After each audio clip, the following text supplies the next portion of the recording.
delicious. That's a meaty mouthful.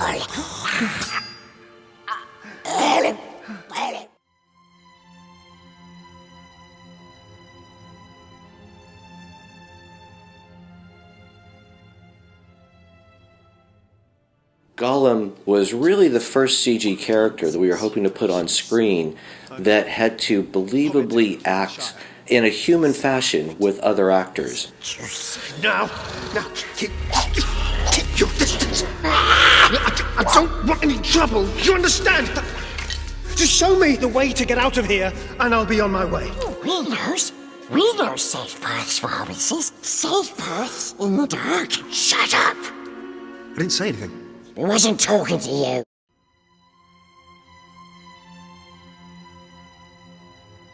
One of the very first breakthroughs for Gollum was casting Andy Serkis to play the voice of Gollum. You don't have any friends. Nobody likes you. Andy's physical presence on set became an important part of how Gollum was developed. And so what we wanted to do was to take all that physicality and find a way to capture that and bring it to the digital character of Gollum, hence the idea of performance capture. Go away. Go away! I hate you. I hate you. Where would you be without me? Ellen! I saved us. It was me. We survived because of me. 10 years later, when we had to bring Gollum back for The Hobbit, we had in the meantime experience working with lots of other characters. So we were able to develop now proper muscle systems, proper skeletal systems, proper facial expressions, a lot of research into the look of how light is transported in the eyes and the skin and the hair. To really get that detail working properly, we realized that what we really had to do was study the way muscles really work in the human body, how they attach to all the joints, how bundles of muscle fibers are constantly firing off in opposition to each other and in support of each other when a person is moving, and therefore we wanted to see that when a character was moving. And so we've developed a new system that we call tissue, which allows us to really simulate all of the muscles and movement that's happening from the skeleton outward to the skin. And with a character like Gollum, where he has basically very little clothing on, you can see all of that movement now. So if you really look, you can perceive the ribs and the muscles all moving under the skin as he performs.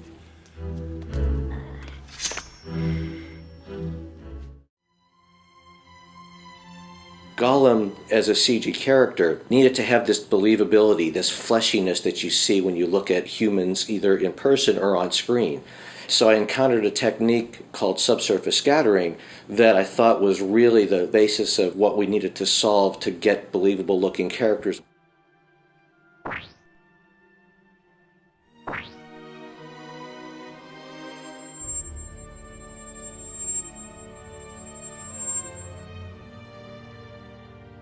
For The Hobbit, we were able to bring out a new generation of the subsurface scattering technique that if you look closely in the film, you can really now see the pores, the wrinkles, the fine skin creasing, everything that happens in the skin at a detailed level when you're watching Gollum perform. And where you really notice all these things come together in a character like Gollum especially is in the eyes, because the eyes are just these great spheres that absorb all the light that come into them.